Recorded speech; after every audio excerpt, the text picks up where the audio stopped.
क्या red Hulk captain America की shield को तोड़ सकता है? कैप्टन अमेरिका की शील्ड वर्ल्ड में से one of the most strongest materials में से बनती है। हाँ, नहीं, मैं हल्क के कच्चे की बात नहीं कर रहा। आल्दो इसके ऊपर एक वीडियो बन तो सकती है, लेकिन हम टॉपिक पे रहते हैं। वाइब्रेनियम, जो कि अपनी इंसेन ड्यूरेबिलिटी और अपनी पावर अब्सॉर्बिंग एबिलिटीज की वजह से जाना जाता है, जिससे कैप्टन अमेरिका की शील्ड बनती है। क्या उसको रेड हल्क तोड़ सकता है? ऐसा सवाल मेरे ज़हन में कब आया? ये तब आया जब मैं captain America brave new world का ट्रेलर देख रहा था। और अगर मुझे इस ट्रेलर को एक लाइन के अंदर बताना हो तो मैं ऐसे बताऊंगा, ये ट्रेलर ना सिर्फ कैप्टन अमेरिका की ओल्ड मूवीज की थीम से रिजेंबल करता है, लेकिन फिर भी हमें एक यूनिक फ्यूचर प्रॉमिस करता है, जो कि लेटली मार्वल की मूवीज मिस कर रही हैं। लेकिन मुझे इसको देख के थोड़ी उम्मीद तो है। और अगर मुझे 2 लफ्जों में बताना हो ये ट्रेलर मुझे कैसा लगा, तो मैं बताऊंगा इट वॉज मैग्निफिसेंट। लेकिन आपको पता है इसमें क्या, तूने तो कहा था 2 लफ्ज, तुम कहना क्या चाहते? इट वॉज मैग्निफिसेंट 3 लफ्ज होते हैं। तू पागल किसको बना रहा है? इसको डिसलाइक मारो, इसको चित्र मारो, इसके कपड़े फाड़ो, इसके कपड़े और इसके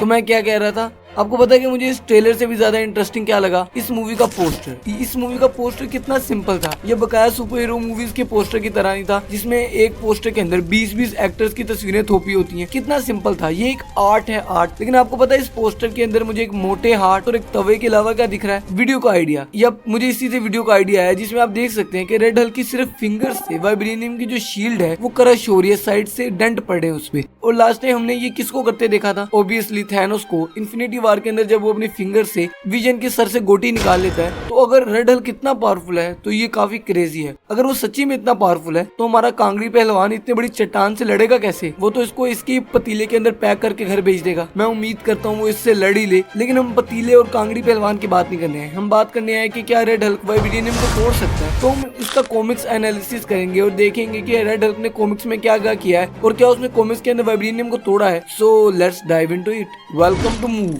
बाय। जो रेड हल्क है वो मार्वल कॉमिक्स के अंदर एक काफी स्ट्रॉन्ग कैरेक्टर है, जो कि कॉस्मिक बीइंग तक से लड़ चुका है। और अगर मैं आपको सिर्फ रेड हल्क के बैकग्राउंड के बारे में बताऊं तो इसके ऊपर एक पूरी वीडियो बन जाएगी, जो कि हमारा टाइम जाया। हम इस वीडियो में सिर्फ बात करेंगे कि रेड हल्क ने किया क्या क्या। लेकिन आप अगर फिर भी रेड हल्क को अच्छी तरह से जानना चाहते हैं तो मेरे फेवरेट यूट्यूबर कॉमिकवर्स ने एक बड़ी अमेजिंग वीडियो बनाई है रेड हल्क के ऊपर, तो आप वो जाकर देख सकते हैं। लेकिन इस वीडियो के बाद जाना प्लीज। सो जो रेड हल्क है उसने कॉमिक्स के अंदर बड़े ज्यादा फीड किए हैं। पहले तो अगर आप उसके IQ या इंटेलिजेंस से अंदाजा लगाएं, उसने एक दफा थोड़ का थोबड़ा उसके हथौड़े से तोड़ गया था। यप, आप सही सोच रहे हैं, मैं पागल नहीं बना रहा। और ये पॉसिबल ऐसे हुआ था क्योंकि वो दोनों स्पेस में थे और स्पेस के अंदर ग्रेविटी नहीं होती, तो बड़ा सिंपल था उसका हथौड़ा पकड़ के उसको मारना। और आपको एक और पॉइंट थ्रो करना चाहूंगा, जब ब्रूस हल्क बनता है तो वो एक ऐसा बंदा बन जाता है जो कि थोड़ा गुस्सेल है और बड़ा बेवकूफ सा है। लेकिन जब जनरल रोस रेड हल्क बनता है, वो बेवकूफ सा कैरेक्टर नहीं बनता। जनरल रोस रेड हल्क बनने के बाद भी उसके अपने ऊपर पूरा कंट्रोल रहता है। हमें पता है कि वो कितना स्किल्ड सोल्जर है और इसी वजह से फाइट के अंदर उसने हल्क को काफी बार बड़ी बड़ी टक्कर दी है, सिर्फ अपनी इंटेलिजेंस और अपनी कॉम्बैट का यूज करके।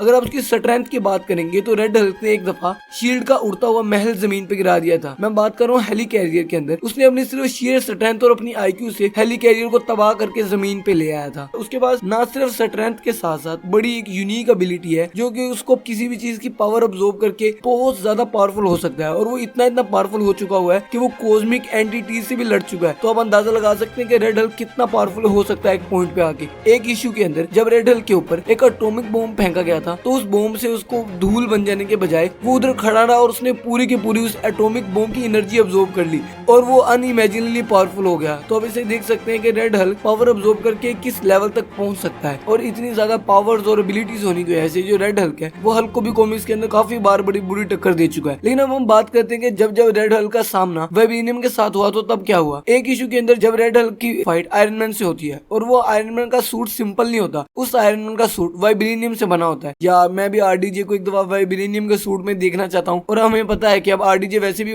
MCU में आ रहे हैं, तो उसके अंदर उसके पास अगर एक वाइब्रेनियम का सूट हो तो कितना मजा है। लेकिन अगर आप इसमें वीडियो देखना चाहते हैं तो फिर मैंने सिर्फ आयरन मैन पे एक वीडियो बनाई है, आप देख सकते हैं। जब रेड हल्क और आयरन मैन की फाइट हुई थी तो उसने हर एक ब्लो मारा फुल जोर का रेड हल्क ने आयरन मैन पे, लेकिन उस पर ज्यादा असर नहीं हुआ। हल्की फुल्की खरोचे और उसका सूट बिल्कुल परफेक्ट था। इससे साबित होता है कि रेड हल्क एक बहुत पावरफुल कैरेक्टर है, लेकिन उसका मैच वाइब्रेनियम से नहीं है। और एक टाइमलाइन के अंदर जब रेड हल्क के सामने एक ऐसा बैरियर आ जाता है जो कि वाइब्रेनियम से बना था, और उस टाइम के ऊपर जो रेड हल्क था उसने पावर भी अब्सॉर्ब की थी। जब रेड हल्क अपनी फुल जोर लगा के उसको तोड़ने की कोशिश करता है तो उस पे सिर्फ एक क्रैक आता है, लेकिन वो पूरी तरह शैटर नहीं हो पाता। इससे साबित होता है कि रेड हल्क पावरफुल तो है, लेकिन वो वाइब्रेनियम को तोड़ सकता है या नहीं। लेकिन हम कंक्लूजन पे आते हैं कि क्या रेड हल्क तोड़ भी सकता है वाइब्रेनियम को? मैं इसको कहना चाहूंगा यस और नो। नो तो सिंपल ये है कि रेड हल्क अपनी आर्म फॉर्म के अंदर वाइब्रेनियम को बिल्कुल भी तोड़ नहीं सकता। वो उसको लिटिल बिट ऑफ डैमेज कर सकता है, लेकिन प्रॉपर्ली तोड़ना ये आउट ऑफ सिलेबस है। लेकिन उसके मुकाबले के अंदर अगर रेड हल्क बहुत ज्यादा पावरफुल एनर्जी अब्सॉर्ब कर ले और वो करके अगर वो कॉस्मिक एंटिटी से लड़ सकता है तो वाइब्रेनियम तोड़ना उसके लिए बड़ी बात नहीं है। तो इसका आंसर आप यस और नो दोनों ले सकते हैं, लेकिन इन सिंपल फॉर्म इसका आंसर नो ही है। और मैं देखना चाहूंगा कि मूवी के अंदर हमें रेड हल्क कितना स्ट्रॉन्ग देखने को मिलता है।